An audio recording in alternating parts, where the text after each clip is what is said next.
I mean, I definitely got the sense that you wanted to leave, but you kind of get bedded into that life, don't you?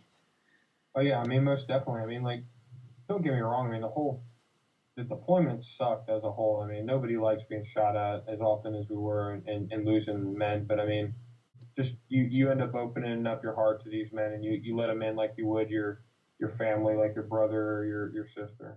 And was it savagely beautiful, Um, or was it just awful because you were getting shot at? it's like being up in the mountains at a winter resort.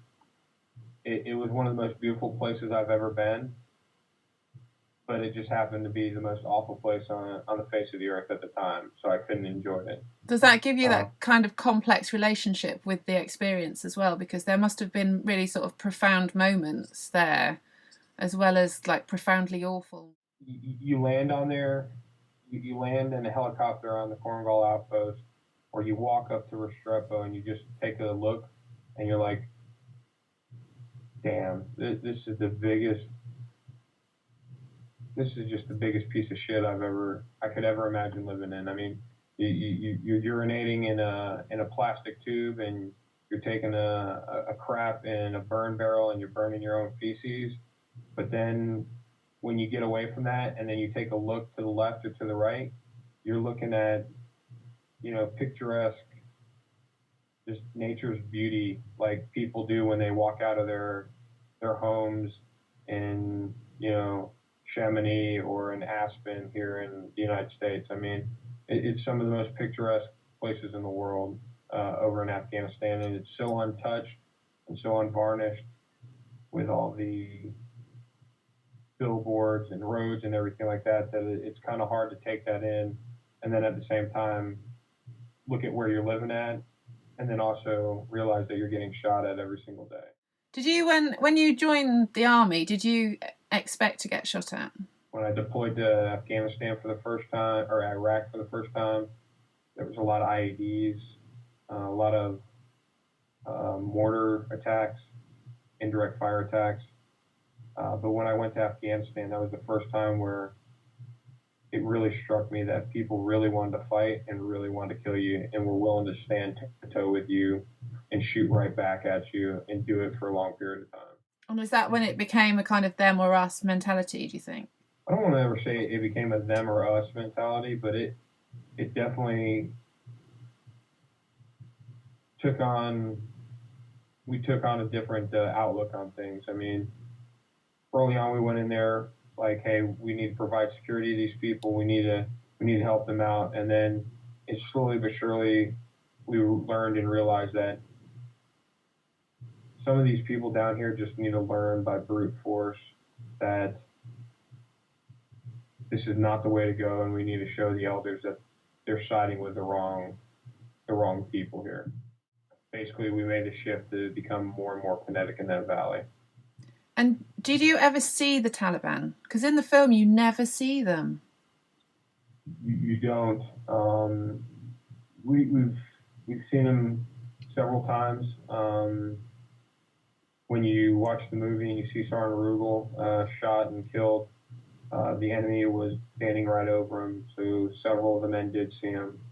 Um, if you read about or you hear about the first living Medal of Honor recipient of the United States, he was participating in the mission Operation Rock Avalanche and ran through an ambush, killed three enemy, and then pulled back his team leader, Sergeant Brennan, through the ambush. So I mean, the enemy definitely did get close.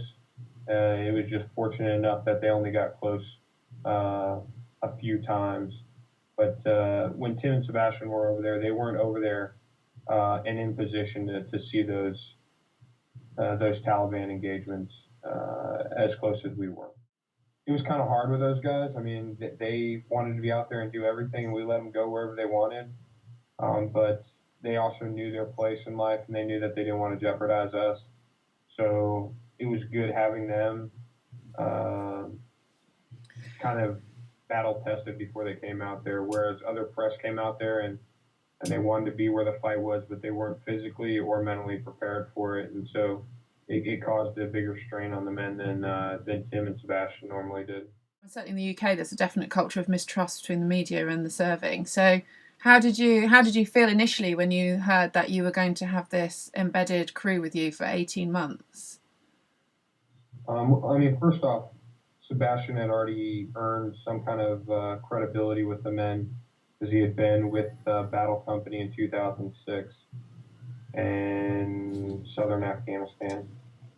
And as far as media goes, there's definitely that stigma out there that they're definitely not always going to be fair, and that they've got an agenda and they're gonna address that agenda. I mean, I had my McChrystal / Rolling Stone moment with a certain magazine in the United States, which wanted to make me shut off the media. But like I said earlier, when I saw the film, Tim and Sebastian were like brothers to me. They were like family, and it was only because of their personality and the way that they respected us that I think that they were able to get that kind of access, because nobody else was ever granted that access. I would never let them get that close to the men and jeopardize our mission by being that intertwined and that far forward. Because number one, I didn't trust them always, and number two, because they didn't have enough respect for us.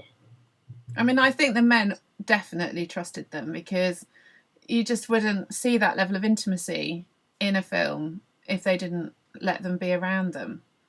There's, and I think that's one of the things about it that makes it so watchable. Actually, is the fact that it definitely feels very honest, and I also think one of the things that the film does is it shows the gap between, where you came in, like you said, about the billboards and the roads and this kind of culture of America, and then this remote tribal culture of Afghanistan. Like, I think that is really heavily depicted.